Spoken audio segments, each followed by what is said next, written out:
नमस्कार। एएनजी राणा क्लासेस से मैं अनिल कुमार आप लोगों के समक्ष एक और वीडियो के साथ उपस्थित हुआ हूं। जैसा कि आप लोगों ने थंबनेल में पढ़ा ही है कि आज हम लोग सूक्ष्म जीवों के बारे में बात करने वाले हैं। हम अपने चारों ओर देखते हैं और पाते हैं कि हम बहुत से जीवों से घिरे हुए हैं।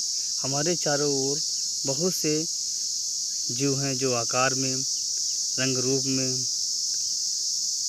खान पीन में और स्वभाव आदतों में क्या होता है, एक दूसरे से पूर्णतः भिन्न है।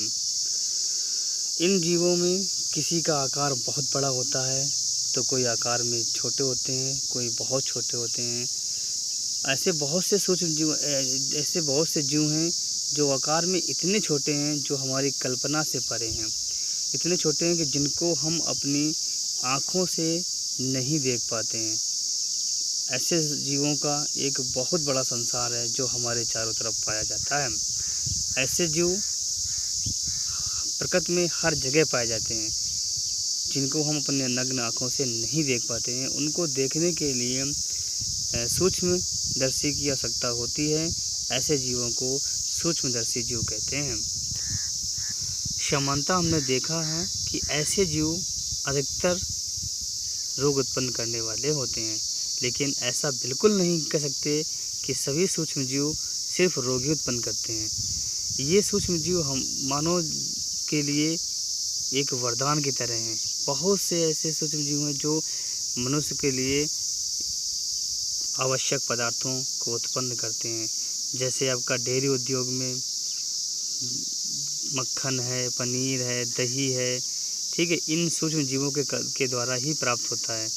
आपका चमड़ा उद्योग हुआ, आपका ब्रेड यानी बेकरी उद्योग है, बेकरी उद्योग में आपका ब्रेड है, पाव है, इडली, डोसा जो बना पाते हैं इन्हीं सूक्ष्म जीवों के द्वारा ही बनाए जाते हैं। शराब उद्योग, एसिटिक एसिड, सिरका आदि सूक्ष्म जीवों के द्वारा ही उत्पन्न बनते हैं।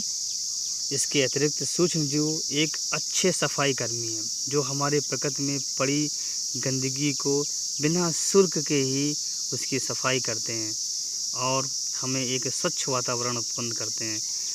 और ये अपशिष्ट पदार्थों के जो कार्बनिक पदार्थ होते हैं उनको नष्ट करके मानव के लिए या पृथ्वी के लिए जो उपजाऊ उसको बनाते हैं, यानी कि एक अपशिष्ट पदार्थ को उपयोगी पदार्थ में परिवर्तित करने का काम भी ये सूक्ष्म जीव ही करते हैं, जिससे पर्यावरण का शुद्धिकरण होता है। जब हम लोग बीमार पड़ते हैं तो डॉक्टर हमें पेनिसिलिन का इंजेक्शन, टेबलेट या कैप्सूल देते हैं। और यहाँ पे आपको पता है ये जो कैप्सूल, इंजेक्शन या टेबलेट हैं इन सूक्ष्म जीवों के द्वारा ही उत्पन्न किए जाते हैं। ये सूक्ष्म जीव बीमारी उत्पन्न करने वाले जीवों को नष्ट करते हैं, जिससे अथवा उनकी वृद्धि को रोकते हैं। ऐसे जीव जो बीमारी को उत्पन्न करने वाले जीवों को नष्ट करते हैं उनको हम प्रतिजैविक या एंटीबायोटिक कहते हैं। इन औषधियों का विकास जीवाणुओं तथा कवकों से किया जाता है। स्ट्रेप्टोमाइसिन, टेट्रासाइक्लिन और एरिथ्रोमाइसिन सामान्य रूप से प्रयोग की जाने वाली एंटीबायोटिक औषधियाँ हैं। इसके अतिरिक्त इन सूक्ष्म जीवों से वैक्सीन या टीके भी बनाए जाते हैं।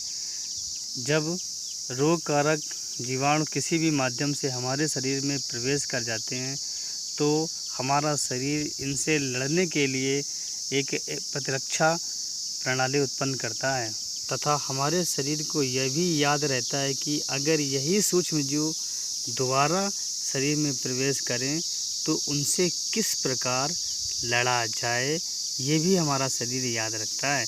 अतः हम कह सकते हैं कि जो प्रतिरक्षा होती है वो पूरे जीवन सदा हमारे शरीर में उपस्थित रहती है और उस सूक्ष्म जीव से, बीमारी उत्पन्न करने वाले जीव से हमारे शरीर में सदा सुरक्षा बनी रहती है। यही वैक्सीन या टीका करता है।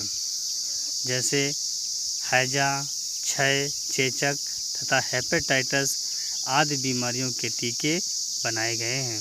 इसके अतिरिक्त सूक्ष्म जीव मिट्टी की उर्वरता को बनाए रखने में भी महत्वपूर्ण भूमिका निभाते हैं। ये वायुमंडल की नाइट्रोजन का स्थिरीकरण करके पौधों के उपयोग में ली जाने योग्य नाइट्रोजन को बना देते हैं, जिससे पौधे उसे आसानी से ग्रहण कर लेते हैं और अपने विकास में सहायता करते हैं। तो इस प्रकार मिट्टी की उर्वरता को बनाए रखने में भी ये सूक्ष्म जीव महत्वपूर्ण भूमिका निभाते हैं। अतः हम कह सकते हैं कि इन सूक्ष्म जीवों का मानव जीवन में बहुत ही महत्वपूर्ण योगदान है। अगर ये सूक्ष्म जीव ना हो तो मानव जीवन सुचारू रूप से नहीं चल पाएगा। अतः जीवन को सुचारू रूप से चलाने के लिए इन सूक्ष्म जीवों की आवश्यकता होती है। इन सूक्ष्म जीवों के बगैर मानव जीवन की कल्पना करना भी संभव नहीं है। इसके अलावा जो हम लोग खाना खाते हैं उनको पचाने में भी हमारे शरीर के अंदर बहुत सारे सूक्ष्म जीव पाए जाते हैं, जिनके कारण खाना पच पाता है। आज के लिए बस इतना ही। अब हम किसी नए टॉपिक के साथ आप लोगों के समक्ष फिर से उपस्थित होंगे। तब तक के लिए नमस्कार, धन्यवाद।